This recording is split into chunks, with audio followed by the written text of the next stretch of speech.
अगर आप लोग सच में 2026 के अंदर एक मैसिव एंटरटेनमेंट चैनल बनाना चाहते हैं तो आज का ये एक्सप्लेनर बिल्कुल आपके लिए है। ये अब सिर्फ रैंडम वीडियोस डालने का खेल नहीं बचा है। आजकल ये एक पूरा कैलकुलेटेड डेटा ड्रिवन सिस्टम है। तो चलिए सीधा इस ब्लूप्रिंट के अंदर डाइव करते हैं और समझते हैं कि सक्सेस के पीछे की असली साइंस आखिर है क्या। सबसे पहले ये समझना जरूरी है कि लोग आखिर एंटरटेनमेंट कंटेंट देखते क्यों हैं। देखिए, ऑडियंस मेन तौर पर टाइम पास, थोड़ी हंसी, एक इमोशनल कनेक्शन या फिर ड्रामा के लिए आती है। इसका सीधा सा मतलब है कि कंपटीशन तो यहाँ बहुत ज्यादा है, लेकिन व्यूअरशिप का सबसे बड़ा पोटेंशियल भी इसी नीच में है। अगर हमने मिलकर इस ऑडियंस साइकोलॉजी को समझ लिया तो समझ लीजिए आगे का पूरा गेम सेट है। इस पूरे रोड मैप में हम इन 6 पॉइंट पर फोकस करेंगे। पहला, फाउंडेशन और नीश। दूसरा, द एल्गोरिदम। तीसरा, हुक्स और थंबनेल्स। चौथा, द शॉर्ट्स स्ट्रैटेजी। पांचवा, मोनेटाइजेशन।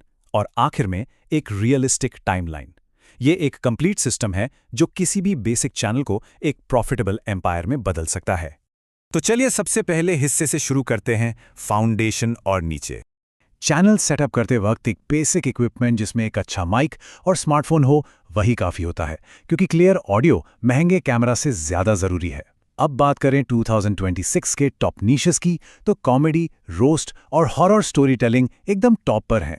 हॉरर वायरल क्यों होता है? क्योंकि इंसानी दिमाग डर वाले कंटेंट पर तुरंत रिएक्ट करता है। पर एक एडवाइस दूं, मिक्स कंटेंट बनाने की गलती कभी मत करना।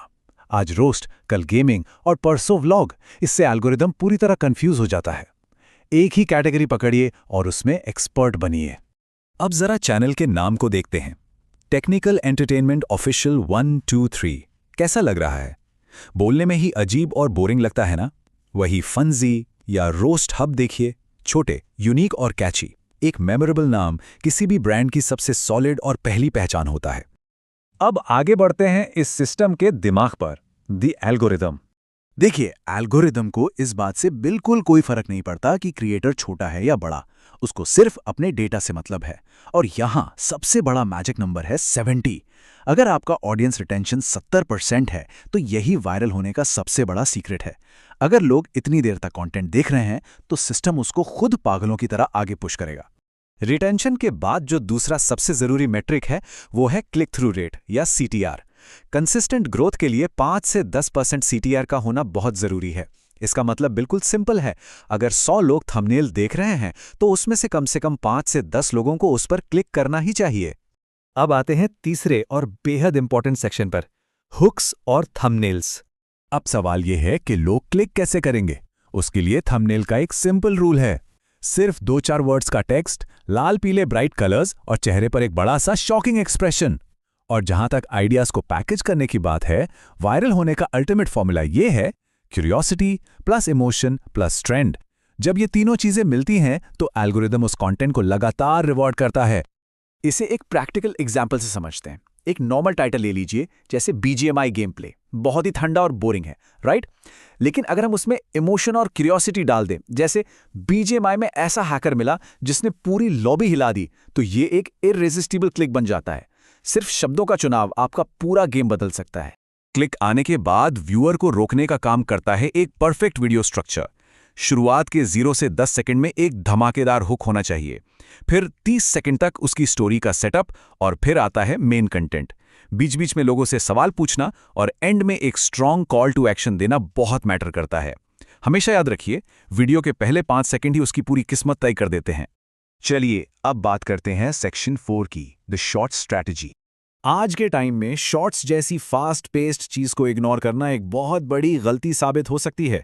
शॉर्ट्स का फॉर्मूला बड़ा क्लियर है। वीडियो 15 से 35 सेकंड के बीच लंबा हो। एडिटिंग एप्स यूज करके पेस इतनी फास्ट रखिए कि व्यूअर बिल्कुल बोर ना हो।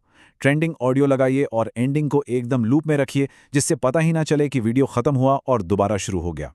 एक नए चैनल का डेली रूटीन यही होना चाहिए, रोजाना 2 शॉर्ट्स और हर हफ्ते 2 लॉन्ग वीडियोस। अब बढ़ते हैं 5वें सेक्शन की तरफ, जो सबका फेवरेट है, मोनेटाइजेशन। व्यूज और सब्सक्राइबर्स अपनी जगह हैं, पर इससे एक्चुअल लाइफ चेंजिंग रेवेन्यू कैसे बनता है? 2026 में YouTube पार्टनर प्रोग्राम में आने के ऑफिशियल माइलस्टोन्स बिल्कुल क्लियर हैं।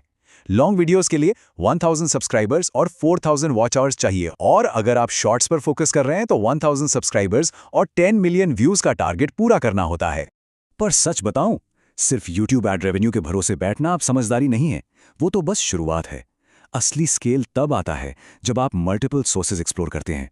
Sponsorships, affiliate marketing, paid promotions और अपना खुद का मर्चेंडाइज, इन्हीं सब से एक बेसिक चैनल सच में एक प्रॉफिटेबल बिजनेस एम्पायर बनता है।